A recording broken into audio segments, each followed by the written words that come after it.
I am happy to announce the 10th annual Butch Ward Scholarship Bass Fishing Tournament that is being held at the Fish and Games Club on Big Slack on the Upper Potomac River. The event is Sunday, October 26th, and blast off is at 7:30 a.m. It is $115 per boat. You can fish with a partner or by yourself, and the event is going to go until 3:30 p.m. Big Slack on the Upper Potomac River is a scenic impoundment in Western Maryland, and it's one of the few places in Maryland you can safely operate a fiberglass bass boat without any motor restrictions. But fair warning, Big Slack is no Bass Pro Shop aquarium or stocked bass pond. This is a tough fishery that's going to challenge the best anglers. But if you can catch them here, it'll make the Ohio River or New Jersey look like Lake Gunnersville. For more information, link in the episode description down below. See you there. You're listening to Fishing the DMV with your host, Thomas Ahrens. Fishing the DMV is brought to you by Jake's Bait and Tackle, located in Winchester, Virginia. If that doesn't get you jacked up, I don't know what will. Good morning, everybody. Welcome back to Fishing the DMV. I'm your host, Thomas Ahrens, and today you knew who was going to come on the show, the legend. He just won the BFL regional tournament on the old James River. The legend himself, Matt. How are you doing, boss? I'm doing real good. Just to get away the Disney thing first, has it sunk in yet? It has sunk in. I would say it has. What was that drive home like? It was, I won't say emotional, but I talked to Chris Siliberti, the guy who's allowed me to do this basically by letting me use his boat for the year and trying to push me to this level. So talking to him for like 30, 40 minutes afterwards was pretty emotional, but it was a good ride home. Was Chris, because Chris, I know you travel a lot. Mm-hmm. Was he around for the tournament? Like, were you talking to him beforehand or whatever? Was he involved with knowing how well you were doing in the event? Yeah, he knew how I was doing. I just shoot him a text or something and just be like, I got this or whatever. But it was he was fishing the Potomac Teams Classic that same weekend. So I've been following we literally have been following this whole journey since last winter when I had you on. I know it's the bullshit interview questions, but why not? They're there for a reason, because y'all eat it up. Going from last winter when I had you on and you got it worked out with Chris to have the boat till now. What do you think? Like, where are you with the year at the ups, the downs, and then finishing out like you did? It definitely was up and down, like you said. I mean, the first tournament on Smith Mountain, I got fourth in the BFLs and was like, this is a great start. And then had a few other good events in the springtime, and then it kind of slowed up a little bit. And Champlain happened, and I finished 98th in the first Toyota, and I was about ready to just be like, I'm not doing this. This is too expensive. I can't afford this. I didn't enjoy it. It was just I was about ready to hang it up, honestly. What did you not enjoy about it? Just how big the lake was, traveling that far, spending the money, have been to this place before, not really understanding how to like attack practice. Like, I was like, this is pretty overwhelming for me. I don't know if I'm ready for this quite yet. And then luckily Chris and Alex, Titus, and all the guys, Matt, talked me off the ledge, and they were like, just finish the season out and see how it goes. And ended up top 20 at St. Lawrence, and then 5th place on the river, and then obviously this just happened. So it's funny because this is basically a script for a movie, and it feels like Lake Champlain was the rock bottom of the second act. And what mentally got you to overcome, for lack of a better word, what happened at Champlain, that first experience, to pivot back and I guess have a positive taste in your mouth leaving the St. Lawrence? Yeah, I think there was a lot of factors at St. Lawrence that helped. Brody being there to help me kind of figure out how to get fish to bite and kind of what to look for. We both fished different area. We were in the same area, but we were fishing different stuff. But traveling with him and just the enjoyment of traveling, like Champlain, it was just me and Brian in a hotel room. We'd go fish all day and then come back to the hotel room and lay in bed. Like, it was just Not together, of course, but we got 2 days. But That will be clipped. yeah, that'll be clipped. But just I don't know, just the enjoyment of having somebody to travel with, like Brody and his dad and Brian being there, and having an Airbnb to go back to and shoot the shit about the day and what we're gonna do the next day and rig and tackle, like that made it enjoyable for me. I would say that was way better than just getting a hotel room going there. And I know it's obviously not. Honestly, it was more cost effective. It was cheaper to split the Airbnb with them than it was to do the hotel for 8 nights or whatever it was. So that definitely helped a lot. And then I don't know, just coming back and kind of having a reset. I think I had a couple of good Fountainhead tournaments and a decent BFL or whatever, and just kind of like reset and was like, okay, just do what you know how to do. Just do what I've been doing at Fountainhead for so long, but just take it to a different level and just enjoy it. Try to enjoy it at least. I don't think that gets talked about enough, where when you're on the water, it's like being on the ball field, but they don't talk about the locker room effect, the travel. And it sounds like the locker room vibe was just off with Champlain. And then you figured out a way, or you stumbled upon, you corrected that to where the vibe was better off the water, which helps you perform. And then you got to come back sort of hometown advantage again, so to speak. Yep. Yeah, it was kind of the same situation for Potomac. We got an Airbnb on the Maryland side. Brian was there. Brody and his dad didn't stay with us, but they came over one night. My mom was there. It's just, yeah, like you said, it's the locker room vibe. It was just being able to come back after the tournament and just relax and not have to go into a hotel room, retie rods in the boat in the hotel room parking or in the hotel parking lot. Like, yeah, it was just a totally different vibe. So I definitely know from that Champlain experience, it was kind of like all right, we need to do things different.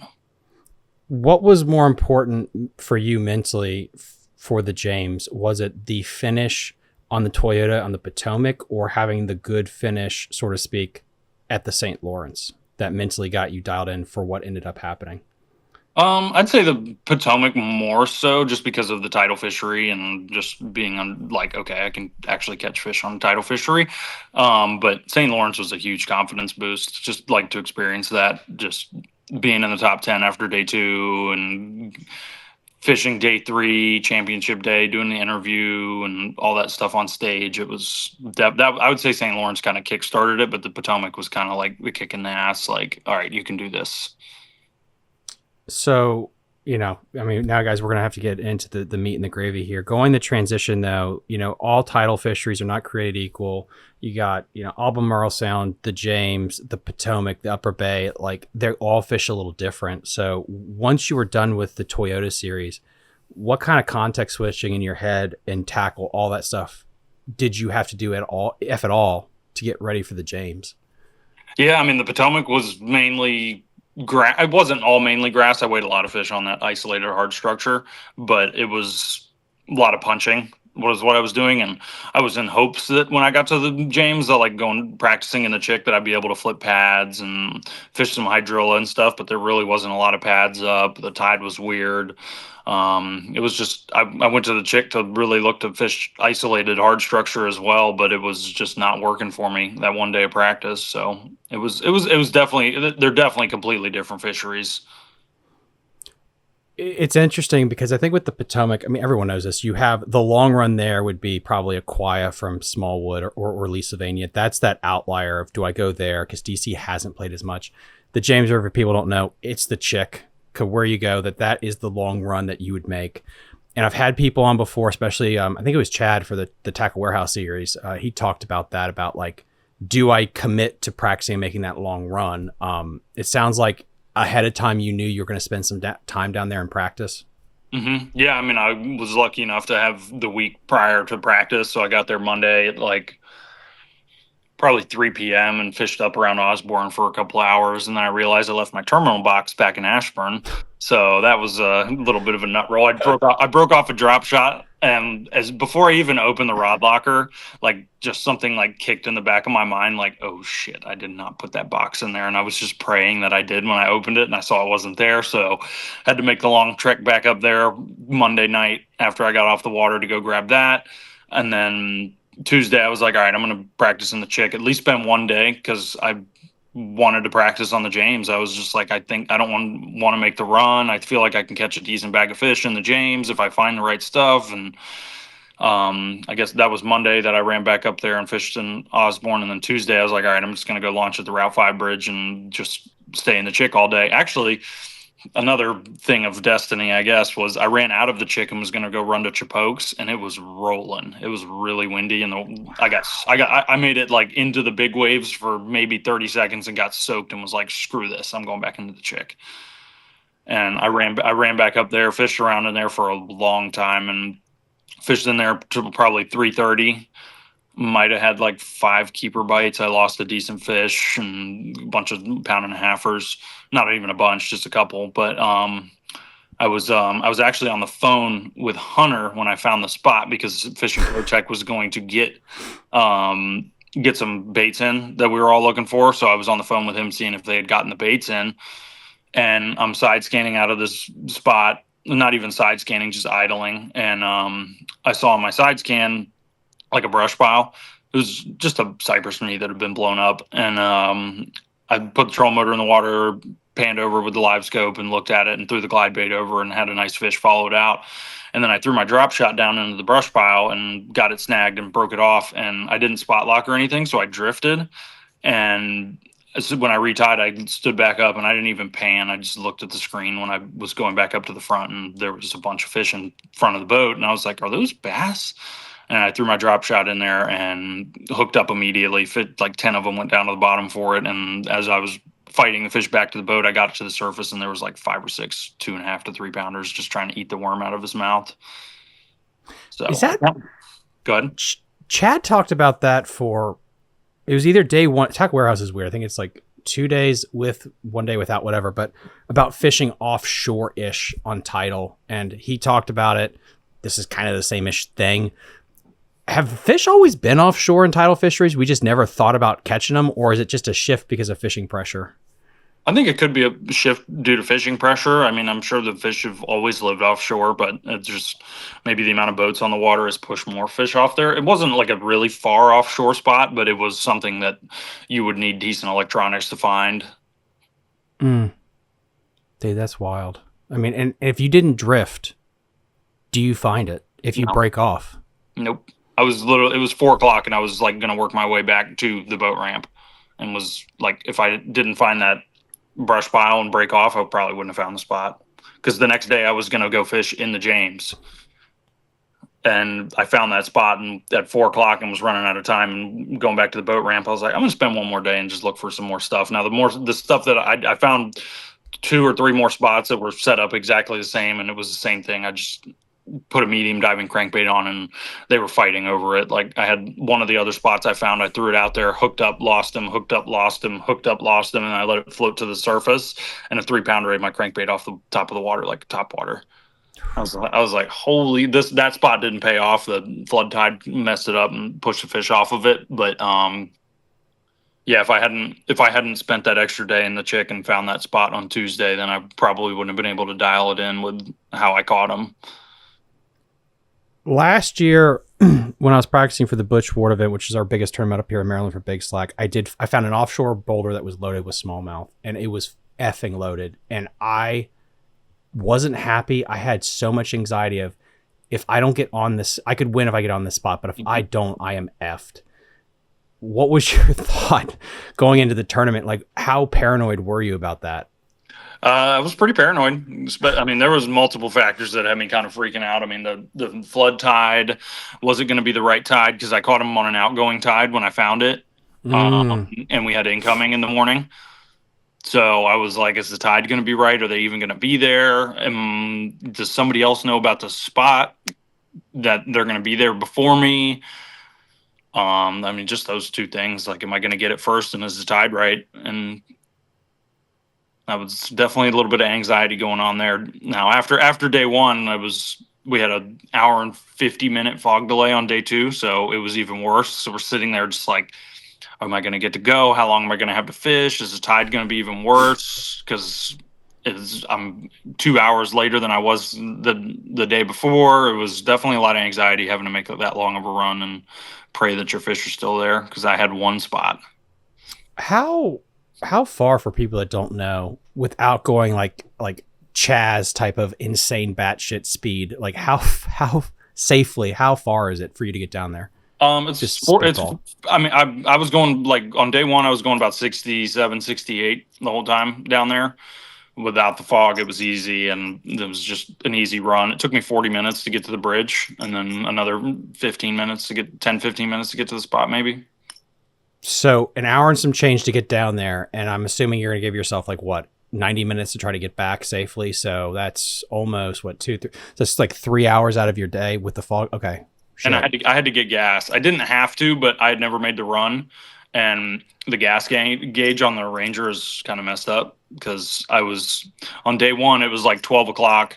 My co-angler had 7.5 pounds. Like, actually, Ryan Spivey, he used to fish the Fountainhead tournaments with us a while ago. So when I got paired with him, I was like, oh, sweet, I know who I'm fishing with. And we both got a nice bag of fish once I got up to 16 something pounds, and I could kind of tell that the fish had been spread out a little bit. The big ones had moved around. I was like, hey, throw right here. And he started catching fish on his crankbait as well. But we were sitting there about noon because we went to the gas dock that I was planning on getting gas, and there was an out of gas sign on it. So I'm like, oh, Jesus. So sitting there like noon, and I'm looking at the gas gauge, and it's like a little over a third when I was just sitting idle. And I was like, dude, I'm going to try and make it to the Jordan Point, which is that railroad, or not even, it's not a railroad bridge. It looks like it. They're doing a lot of work on it. It's just one of those drawbridges below the paper mill. And they had gas there. I called them, and I'm just sitting there like, okay, we're going to go and try and make it and leave now. And if we run out of gas, somebody can come grab the fish. And I ran through the thoroughfare. And when I ran through the thoroughfare, my gas gauge went down to a quarter and the light came on, and I'm like, okay. And I'm sitting there, keep going, just driving. And my gut was like, turn around and go to the other one. It was like, because there's 2 gas docks there. I was like, just turn around and go, like, don't even risk it. And my gut was, I just did a 180, ran back up the river to the other gas dock. And there was another boat there that was sitting there kind of freaking out too, because said he was at like 30% gas or something. And he ran back up the river before we even decided to go. And I was like, man, I hope he's sitting there filling up in gas when we get there. And I got to the marina, came down, and just lo and behold, I look over and he's pumping gas. So I was glad I did that. But it only put 22 gallons into the boat. That's what I'm saying. The Ranger's gas gauge is messed up because it was saying I was at a quarter tank and the light was on, and it's a 50-gallon tank, and it only put 22 in. So I had 28 gallons of usable fuel left. So I could have made it back in theory, but it was just, I'm glad. It's same thing as the St. Lawrence. It's like, even if you think you can make it back, don't even risk it. Just put gas in the boat and make sure. So when did you get to your spot day one? Like, do you have a rough like time? Do you remember? I got on day one, we launched at 7:30. There was fog on day one too, but I think I got to the spot at 8:30, 8:20, between 8:20 and 8:30. So it took me about 55 minutes to get there. And then you were early flight, right? Day one, so you're early back. I was back at 3:45. I was boat like 73. Day two, I was boat 19, so I was second flight and had to be back at 3:15. Did you day one catch them all in that area that you found, or did you have to guts and nuts it at all to fill out a limit? Nope, I had a limit both days in like 8 casts. What is that feeling like? Like it's almost like when it's too good to be true. I feel like when things are happening that quick, and I would personally be like, and this is maybe for my therapist to talk about, but don't fuck this up. This is something special's happening. Yeah, I was just like trying to capitalize on every bite you get because I felt like I had a small window, and I had like both bags, both days, minus the big one I caught on day one. We'll talk about that, but it was just like capitalize on every bite because you got a small window, and it was like an hour and 15, hour and a half of catching fish both mornings, and that was it. Was it tide dependent? That window? Yeah, because we were halfway through the incoming when I got there both days, and by the time it was 3/4 of the way up or almost all the way up, it was done. So the fish. What was that like? What's the story with it? That big one? Oh, in practice on Thursday, I ended up practicing with the guy who won as a co-angler. our buddy Rick German, who I would love for you to have on. That he would love that. But he and I went and practiced, and I pulled into. I'll get you his contact information and stuff afterwards. But we pulled into one place that I'd caught my fish on the BFL earlier in the season. And I was like, I just want to see if I can catch a big one here. Like, this is a good place to stop on the way back. It's not real far out of the way. I can just pull in here, and hopefully at the end of the day, after been down there, I can pull in here and get one big one and practice. I pulled up, literally put the trolling motor down, and the first little offshore piece that I found before, there was a 6-pounder on it. And I just was like, hey, Rick, come here. Cause he's trying to learn the forward facing sonar stuff. And he came up to the front, and I threw my bait over there, and there was a million bait fish around. So I kind of like lost track of it for a second, and I could finally found track of it, and I picked up on it and started to work the bait. And then this fish just shoots out of nowhere and eats it. And I couldn't get it away from him. It was the day before the tournament, so I would have preferred not to catch it, but it ended up being a 6-pounder. And I was like, oh, that sucks. I wasted you for the tournament. But I knew that there was big ones in this area, so I just kind of like ran back there after day one, and I got one of those bites, and it gave me the 18-12. I had like 16 and a half pounds when I left the chick, and it bumped me up 2.5 pounds or whatever it was. Do big fish and tidal, I know Rez certain times of year, Smith, like they pair up the bigger ones. Does that happen on tidal water? Was that the same fish, or was it just like that was the area where the bigger ones were going to hang out? I think it was just the area where the bigger ones were going to hang out, because where I caught the big one on Thursday was not the same piece of structure that I caught the big one in the tournament. It was like 20 yards past it. And the piece of structure that I caught the big one off in the tournament had like 2 more really nice sized fish, like same class. In the brush pile with them, and then the next brush pile over had 2 more giant fish in it, and I was like, okay, I didn't want to mess with them on day one, because I knew I had a good chance at either leading the tournament or being high up there and have it be in contention to win. So I just left them alone, and I ended up going back there on day 2, and the piece that I caught the big one in on day 1 didn't have any fish in it, but the next one over had 2 5+ pound fish sitting in the brush pile, and they both shot up for my glide bait on day 2 and made it disappear twice. And I'm like, oh my God, why didn't you eat it? It ended up not mattering, but it was close. Is that tidal water glide bait bite, is that always been there? Is that something that you just discovered? Is it like a seasonal thing when the herring and the shad run? I don't even think it's just tidal. It's just they just eat it everywhere, man. It's something that they don't see a lot. And then, I mean, they're opportunistic feeders, and they don't want to chase 1-inch bait fish around all the time. If a 6 or 7-inch gizzard shad goes by, they'd rather eat that for sure. Do you keep it relatively sane with the size? Do you go with a 7, or do you go like to a 15-inch glide? I keep it between 7 and 9. I had a 7-inch and a 9-inch tied on for the tournament. So. Oh shit! Really? Mm-hmm. It makes that much of a difference, those 2 sizes. That's wild. Different colors and different style baits too. Okay. But I mean, yeah, there are certain times where they want to eat the 9-inch or the 10-inch way more than they want to eat the 7, and vice versa. Guys, yeah, go check out Fish Everything. No sponsorship plug, but yeah, go check them out there. That's what I was throwing. Yeah, I got them right here. And then Victor, if you're listening to this, I got the size right. This is the 9-inch. Okay, I don't know why. Yeah, that's what I thought yesterday. I was like, I'm pretty sure that's the 9-inch. I can't either read or tell lengths, guys. I just talk for a living. 18 pounds for this time of year. That's pretty good. I mean, as an outsider, I'm like, God damn, dude, that's a mega bag. Did you have that feeling going in? Like, this is better than what I expected? I knew the potential was there, but being buddies with Brody, and we ran up to each other during the tournament just to see how each other was doing. But when he told me that he had 10 pounds, I was kind of like, okay, if they're not biting on the stuff that he's won 2 BFLs on and all this stuff, then I got a pretty good chance at either leading the tournament. And I also knew the high water on the James, it's like the Potomac. It's like high incoming tide sucks. Yeah. It makes it impossible to fish the creeks and that hard structure that the James is known for. And it's just, I had a feeling that it was a better than average size bag for the tide we had and the time of year. So this year also helped with this because the Potomac, I just know, just talking with Bob and seeing posts, there were so many blowout tides this year with so much freaking rain. And I know you fished the Potomac Team Series. That had got to have helped you, where it was in the back of your mind, an idea of how to deal with these conditions. I mean, I would have thought go up on a flat or something where the push way up, or like just somewhere up shallow. But even with the high water in practice, like we weren't getting bites doing that. Hmm. Like That is wild. it was very strange. It was like it just spread the fish out so much on the stuff that, like the bank stuff, the docks, the cypress knees. It just spread them out so much, and made it so hard to catch them. But Day 2, the big delay. When you went to bed that night, though, like how hard was it to stay locked in mentally with everything? Like you're in the lead to this thing going into the final day. I tried to stay as calm as possible. I mean, there's obviously some butterflies and nerves that you can't get away from, but I just tried not to think about it too much and just accepted the fact that it was going to be what it was when I ran down there.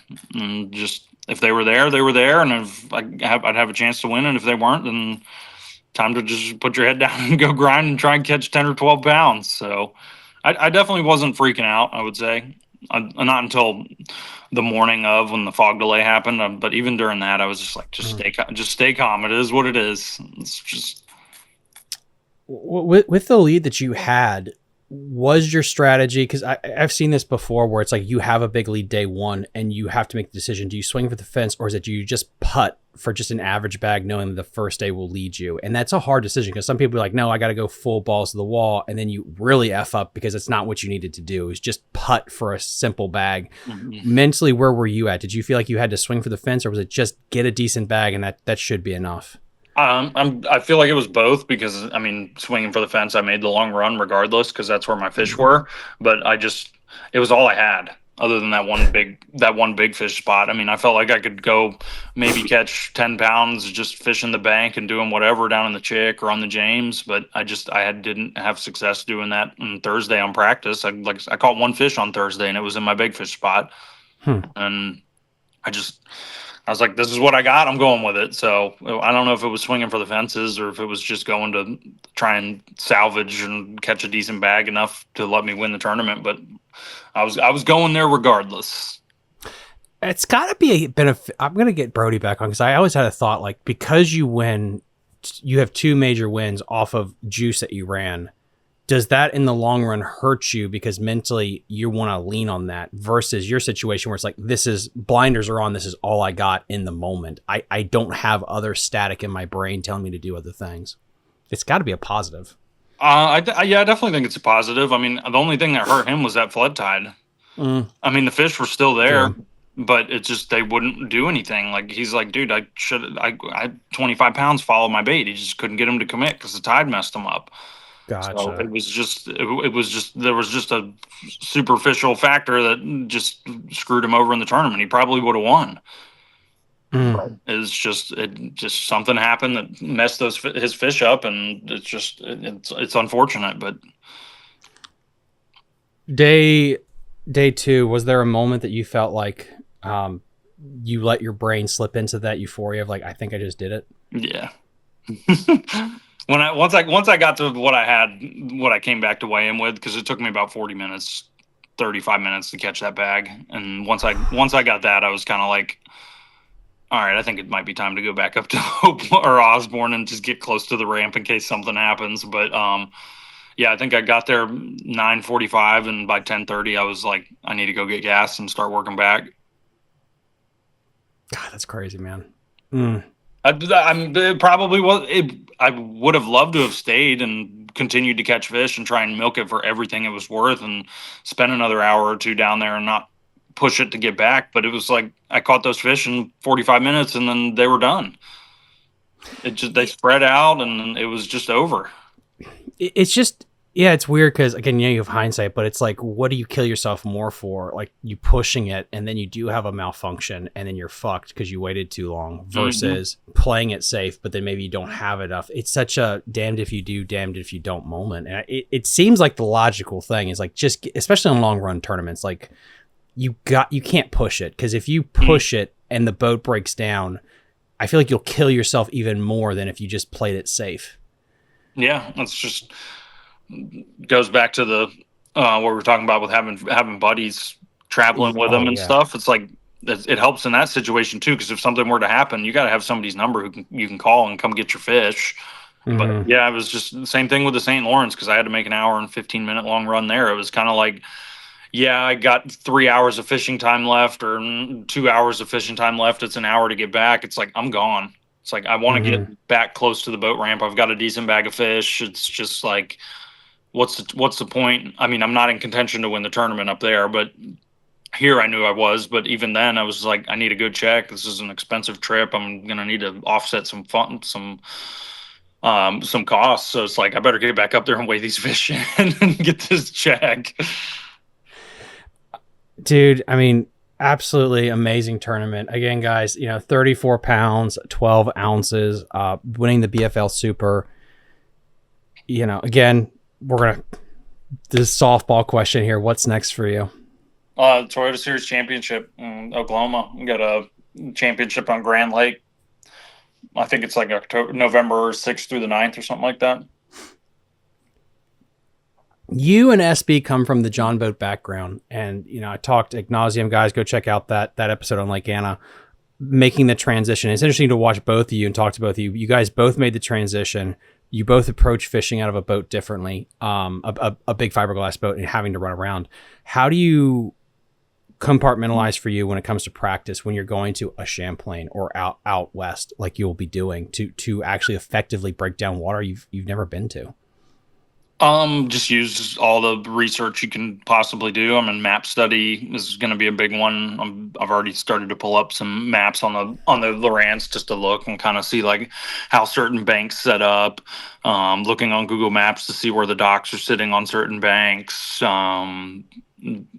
Whatever research I can actually do that's not outside the realm of the off limits and information rule and all that. So I'd say map study is going to be the biggest one for me going out there.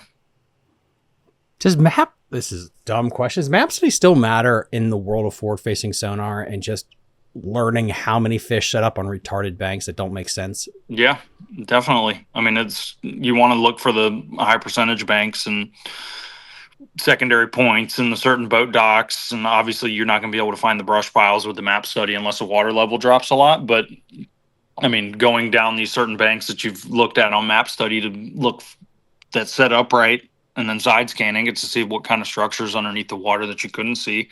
But yeah, map study is super important. Live scope is not just put the trolling motor in the water in the middle of a pocket and just pan back and forth with the trolling motor on 100. Like I like to use it more so like go fish the high percentage stuff, like side scan, pull up on points and see how fish are sitting. If there's a boulder or something, like I'd rather do that, like run from spot to spot to spot than just put the trolling motor in the water and sit there and just pan back and forth in an area for 2 hours. Like that drives me nuts. I cannot do that. Why? It's just time not efficient.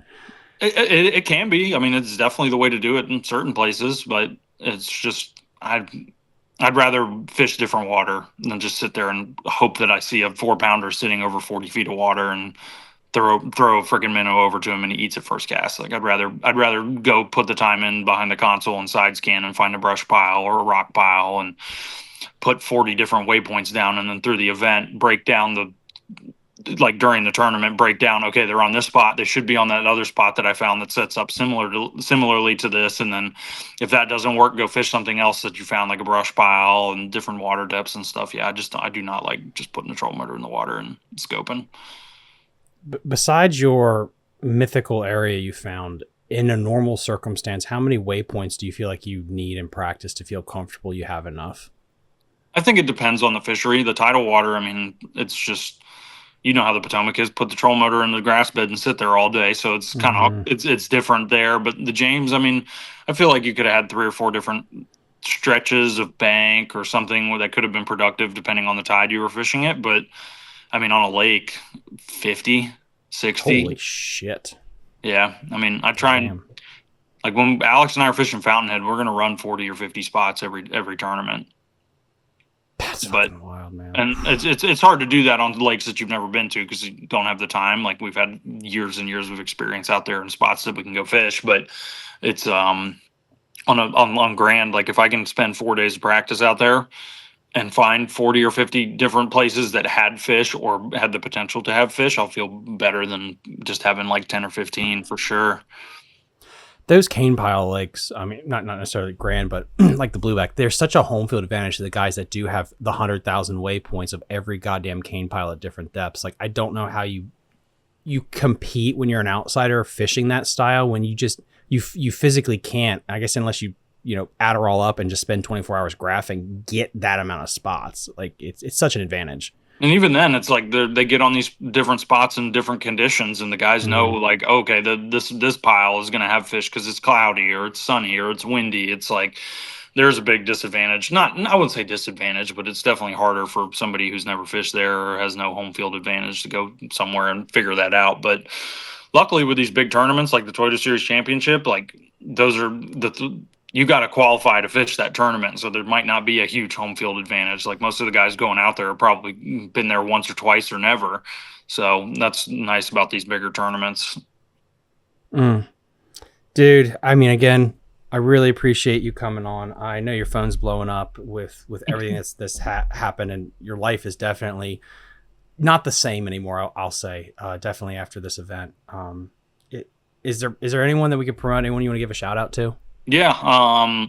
Guys at Reaction Innovations, they reached out and they're going to support the journey. Dance's Sporting Goods, obviously. I mean, I picked up the crankbait I won the tournament on at Dance's before the event. I was like, that one looks good, so I'll throw this as a black label. I think it's called the Wreck Deep. And I guess the Horton color, it's just a chartreuse with a brown back medium diver. But Jake's has supported the whole thing from Jump Street. You've given me a platform to kind of talk about this and get my name out there. Strike Hole, he's done the same thing. He and I have fished together, and I can't tell you how many times we pulled up to the boat ramp, people recognize us fishing just because he's given me a platform to kind of showcase some things. And then Alex Titus will be pissed if I don't talk about him. So him pushing me to be my best self on Fountainhead over the last 4 years has definitely helped. Brian Warfel, you've had him on. I mean, with the Toyota Series, with maintenance and fixing rods and all that stuff, like I wouldn't be able to do this without his help. Chris Silberti, we talked about him already. None of this would have happened without him. Yeah, I mean, that's about it for now. Hopefully there's a few more I can thank on the next one. Guys, the legend continues. As always, I'm going to link in the episode description all of his social media handles. Go, please follow him on his journey. And I guess we got, would you say 3 weeks until the next tournament, the Toyota Championship? Yeah, I think it's like it's exactly a month until it starts, basically. Yeah. All right, a month when we're going to be checking back up on him. And then Maddie, if you're listening to this, since this will be dumping later, hopefully you won your big tournament. You caught like a 22-pound bag, dude. Can't wait to actually see you with an excited face. So that'll be interesting if you win that. And guys, thank you so much. And we will see you guys next time on Fishing the DMV. Bye. You're listening to Fishing the DMV with your host, Thomas Ahrens. Fishing the DMV is brought to you by Jake's Bait and Tackle, located in Winchester, Virginia. If that doesn't get you jacked up, I don't know what will.